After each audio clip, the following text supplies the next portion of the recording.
जी भाई, न्यू मुस्लिम उमर साहब। अस्सलाम वालेकुम रहमतुल्लाहि व बरकातुहू।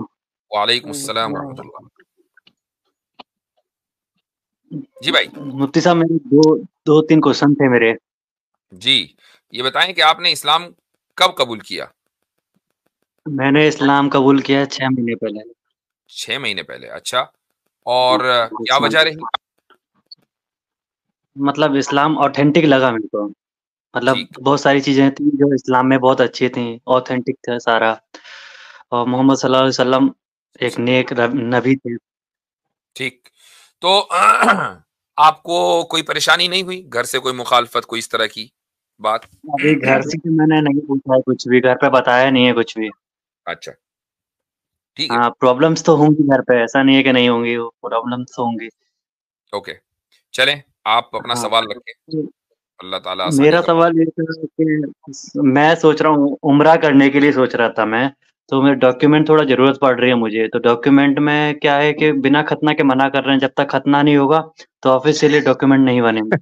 गलत, गलत। ये किसने कह दिया आपसे? यहाँ पर हैदराबाद में रहता हूँ ना, तो हैदराबाद में यही बोल रहे यार ये चेक कौन करता है खतना? Corporator. Sorry, I am sorry, लेकिन मुझे एक बात बताओ, अगर ये बात हो तो हर काउंसलर जो है वीजा इशू करते हुए पहले तो देखेगा कि खतना हुई थी क्या। हाँ, वो यही बोल रहे थे कि तुम्हारा पहले देखा जाएगा, जज देखेगा तुम्हें आपको खतना किसी ने हुआ है कि नहीं बेवकूफ हुआ, बना उसके बाद। अल्लाह। ला हौल ये वला किसी कुव्वत, अजीब। ये किसी पंडित के पास तो नहीं चलेगा डॉक्यूमेंट बनवाने? हाँ? हाँ? आपको किसी ने बनाया मेरे भाई, सॉरी।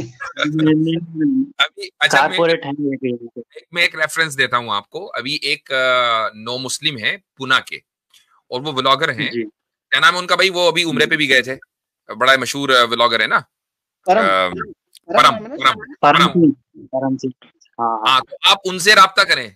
और हम्म। उन्होंने अपने पेपर वेपर बनवाए, उन्होंने अपनी पूरी बाकायदा उन्होंने प्रोसीजर बताया कि मैंने इस तरीके से पेपर बनवाए, और माशाल्लाह वो उम्रे पर होकर आए हैं, और जबरदस्त उनकी वीडियोस खूब चली हैं, लोगों ने देखी हैं, बड़ी मुतासिर कुन है। तो आप हाँ, उनसे राब्ता कर लें। अगर अगर परम परम बात ना सुने तो राखी सावंत से राब्ता कर लीजिएगा, हाँ, वो जी, भी कर। वो भी गई थी, वो भी गई थी। जी हाँ। वो मुझे जब वो गई और परसों वो वहाँ पंजाब में हालल हुई सर मेरा सेकंड क्वेश्चन था कि जी, मतलब ये राम मंदिर का थोड़ा, मम्मी बोल रही है कि साथ में चलो राम मंदिर। अब मेरा जाना अब हो सक वो थोड़ा नाराज हो रही हैं, वो बोल रही हैं चल मेरे साथ 22 तारीख को। अब मैं नहीं जा पा रहा हूँ, मगर वो बोल रही हैं कि उनको अंदाजा हो चुका है कि इसने कुछ किया है, तो इसीलिए जबरदस्ती लेके कर जा रही रही हैं, हैं, अब जाना जरूरी है। इसीलिए लेके जा हाँ। रही हैं। हाँ, तो अब मुझे आप बताएं कि क्या करना चाहिए मुझे। आपको हर वो कोशिश करनी है जो आप कर सकते हैं न जाने की, और उसकी वजह यह है कि इस्लाम का ये उसूल है कि माँ बाप के साथ हुस्न सलूक करना है, यानी उनके साथ अच्छा बर्ताव करना है, अच्छे से रहना है, जितनी ज्यादा उनकी खिदमत हो वो करनी है, लेकिन खुदा को नाराज करके नहीं। तो किसी मंदिर में जाने का मतलब यह है कि आप, वो चाहे राम मंदिर हो या लक्ष्मण मंदिर हो, डजंट मैटर, किसी भी मंदिर में जाने का मतलब यह है कि आप वहां जाके शिरक करें, माथा टेकें, हाथ जोड़ें, उस जिंदगी में आप दोबारा चले जाएं कि जिस जिंदगी को आप छोड़कर आए हैं गलत समझकर, और एक सीधे रास्ते पर आ गए हैं, तो उस रास्ते को छोड़कर दोबारा गलत रास्ते पर जाएं महज वालदैन का दिल रखने के लिए, इस्लाम इसकी इजाजत नहीं देता है। इसका तो एक आप तरीका मेरे मैं लिए आपको क्या बता सही देता रहेगा? हूँ। हाँ, आप उसको मैं तरीका आपको एक बता देता हूँ। आप अपनी वालदा जी को कहें कि मैंने वचन लिया है कि जब तक श्री राम जी का ऐतिहासिक प्रमाण सिद्ध नहीं होता ना उनके अस्तित्व का और जन्मभूमि का, मैं तब तक मंदिर में नहीं जाऊंगा। ये दलील रखें। सही नहीं बात है। इसका आपको आपको ये बात करने की जरूरत ही नहीं है कि मैं इस्लाम में दाखिल हो गया या मैं नमाज पढ़ूंगा, आपको पहले ऐतिहासिक तौर पर साबित करो। हाँ, उन्होंने कहा मैंने ये नियत बांध लिया है, ठीक है ना, कि जब अगर तक सिद्ध नहीं होगा। हाँ। हाँ, अगर अगर कोई इस तरह की बात हो, मतलब, लेकिन ये कि मैं समझता हूं कि एक एक देखें, हर औलाद को पता होता है वालिदैन की कमजोरी, कि उनको जो है चकमा किधर देना है। हाँ। ये बात। बात आपकी ठीक है, मगर क्या कि मैंने आज तक इतना बड़ा झूठ नहीं बोला मुफ्ती जो साहब झूठ की ये एक मैंने बात जो है बोला ना, है। ये तो जनित में थोड़ा जारी अजीब नहीं सा है। लगता है। नहीं नहीं, मैं आपको हरगिज ये नहीं कह रहा हूं कि आप झूठ बोलें, हरगिज ये नहीं कह जी। रहा हूं कि झूठ बोलें, लेकिन बास मर्तबा इस तरह की भी बातें कही जा सकती हैं कि जिनको झूठ नहीं कहा जाता। अभी एक साहब ने जबरदस्त रेफरेंस दिया इन्नी सकीम का, वो हाँ। इब्राहिम अलैहिस्सलाम ने के बारे में कुरान में मिलता है कि उनकी कम्युनिटी ने उनको इसरार किया कि चलो भाई, चलते हैं, मेला लगा हुआ है। हाँ, टेम्पल पे चलते हैं, कार्निवल है और वहां पर माथा टेकेंगे। और तो उन्होंने क्या कहा, उन्होंने कहा तुम लोग जाओ, मैं तो बीमार हूं, सकीम। ठीक है, अब बीमारी जो है वो दोनों तरह की हो सकती है, वो फिजिकली भी है, वो उसका मैं तर्जुमा करता हूं इंग्लिश में, I am sick of it. ठीक है, तो I am sick of it, तो ये भी इन्नी सकीम है।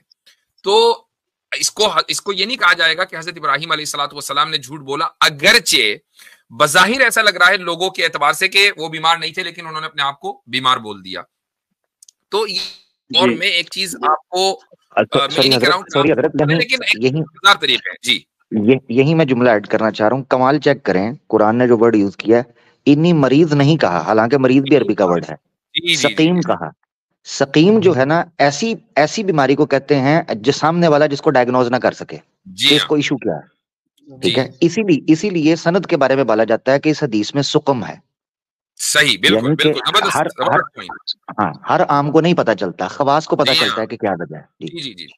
तो भाई अब ये शिर्क जो है वो एक सिकनेस है, और आप उस सिकनेस को इख्तियार नहीं करना चाहते, या आपने उसको छोड़ दिया। तो अगर आप यही कहेंगे कि मैं बीमार हूं, और बीमारी से मुराद जो है वो कि भाई मैं या बीमार हो जाऊं, I am not feeling well, है ना, I am not feeling well. अब देखिए कितना अच्छा जुमला है। इसका मतलब ये नहीं होता कि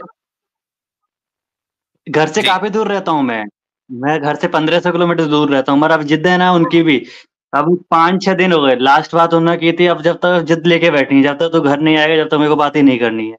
ठीक, आप भी उस दिन तक ना घर जाएं जब तक के सारे मामला ठंडे ना हो जाए, और बात ना करें, कोई मसला नहीं है, चूंकि खालिक को और क्रिएटर को, उस खुदा को नाराज नहीं किया जा सकता कि जिसका हक हमारे ऊपर हमारे माँ बाप से ज्यादा है। बात खत्म। जी।